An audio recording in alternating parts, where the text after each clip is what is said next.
Okay, class. This is for Seminar 5, Week 5, and as you know, it's going to be very similar format to what you need to do for this week as you've done in the past. A lot of things we're going to talk about today have to do with investing and kind of getting a better feel about how investments are going to work for you. The Saturday discussion, again, you don't just want to just put bullet points down. You wanted to explain these things and why you feel that way. Provide any support you can. In other words, how did you come about that knowledge? For example, if you feel like stocks are better than bonds for your position or your situation or your future situation, why? What brought you to that conclusion? So support is very important. Some of these are pretty interesting and useful for you. On the Saturday discussion, one thing we start to talk about is corporate bond ratings. Just think of these ratings as similar to a your credit score. Now, I've actually been able to sit in or actually produce the information needed for a Standard & Poor's meeting with a business I used to work with, and we met with them so that they could provide us with the rating that we had. That was very interesting. I did a lot of the work for that, so I got to really see what they look at. So it's different from a credit rating, because a credit rating is kind of a one-dimensional situation. What have you done in the past with loans and that kind of thing.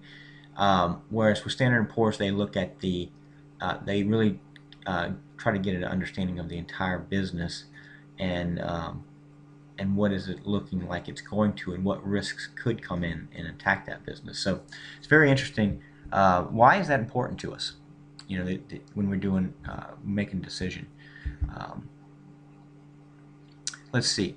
For Seminar 5, you notice that they give us a lot of these websites to visit. Now, I'll be honest, I'm not a big fan of Investopedia or eHow, but they do serve a purpose in that they provide some basic level information. Just be careful with these, especially eHow, because you don't know who wrote the article, if that person has credibility or not. I mean, it could be written by someone in high school that hasn't got any kind of certifications or anything. So it's okay for this beginning level stuff, but just be careful with that when you're using this for a real world situation.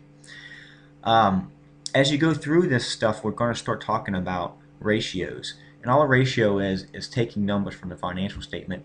And the reason that we use ratios is that instead of just saying this company makes this much profit, this company makes 100 million more in profit, is because we can't compare companies that are different sizes and in different industries unless we take those and we put them into a ratio which common sizes those. So that's why ratios are so useful for you. It'd be really hard to compare. I was going to say Snapple, but I think they're owned by Coca-Cola. But it would be real hard to compare Coca-Cola to a smaller company that sells soft drinks. And I can't think of one right now, but because they're so big and different, such a big difference in size. So instead, ratios are really helpful in making comparisons with companies that aren't the exact same size. They're also useful when you want to make comparisons for companies in other industries. One thing I'll tell you about ratios is don't use the ratio for every company, right? For example, earnings per share is used all the time for every company, but maybe a ratio such as an inventory ratio, right? A number of days in inventory would be one, or times inventory turnover is another one. Those would be useful for a company like Walmart or Coca-Cola that sell inventory. It wouldn't be really useful for Southwest Airlines. They don't sell inventory. So you have to kind of match the ratio with the industries and see. Some of them are common among all industries, and some of the ratios would not be useful because they don't really match. So that's something to consider when you're building up your analysis of a company, is what is it that they do as their common business and which ratios are important to them. Some companies don't have a lot of receivables like Walmart because you pay for your stuff when you leave. But Coca-Cola works completely different. Product is dropped off at a retailer and then they bill them later on. So the receivables are a huge factor in that company. So what ratio you use is really important. Um, I think the rest of these are pretty obvious. Again, I want thorough explanations, detailed as you can get it, supported with why you came to those conclusions. That's really important for this class to learn, not to just go on hunches, but to go based on building up your understanding through various sources, and then determining things on your own after you've educated yourself with this information. You don't necessarily have to have get an answer from somebody else, but you can definitely build your understanding of a topic from other people, and then you can use that as support for your own reasons and beliefs. Part 4, I did a video last week, so use that discussion. That's what's due this week. So you just go in here and provide me with personal financial plan part 4. The project part 5 is due next week, and what we're going to do is continue on with where we are. This week we take get a little bit deeper. We're going to take our personal financial analysis from before and just update it. In other words, when they say update it, you've probably learned some things since the last time you turned one in. So put in how you would have turned it in. In other words, fix it up, right? You don't necessarily have to go in and get updated dollar amounts from a bank statement, but just fix it up so that anything that you've learned since then is included. And of course, this is definitely something that you may feel you want to keep as anonymous, or keep the personal information to yourself. So just submit what you feel is appropriate, but at the same time keep the real stuff for yourself, for your own benefit.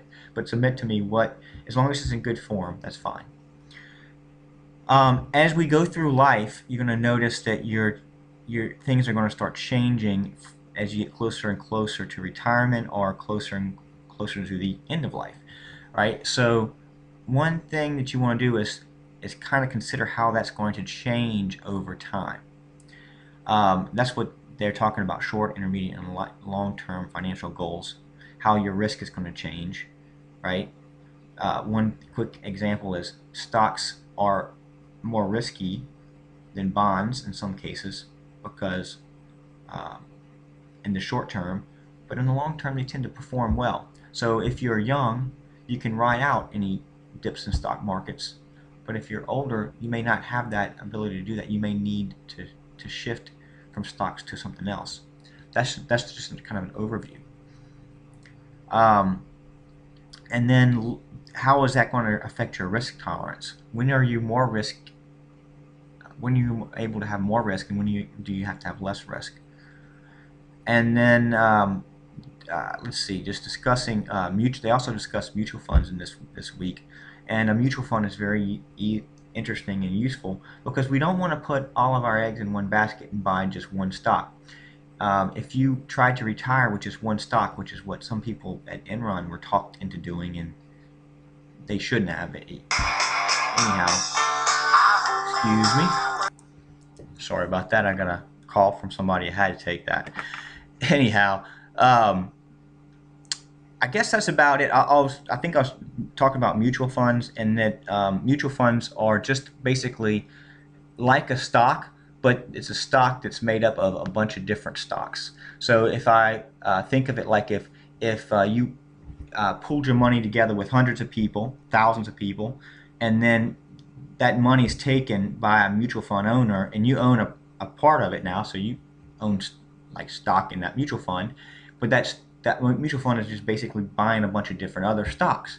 And the cool thing about mutual funds is that they can be any kind of stocks grouped together, so you can have a group of stocks that meet your needs. For example, if you want stocks that are in growth areas or in a certain industry like healthcare, or if you want to get stocks that are in that mainly are in industries that are non-risky, then you can buy mutual funds that are like that. And so instead of buying just one stock of, you know, uh, United Healthcare, you can buy a mutual fund that mostly buys a whole bunch of stocks in different types of healthcare services, and so you can diversify and spread the risk out, but at the same time take advantage of any kind of trend that you feel is important. And yeah, I'm going to let you go with that, and just don't forget to participate, and we'll see you. I'll provide another video for you in Unit 6 or Week 6.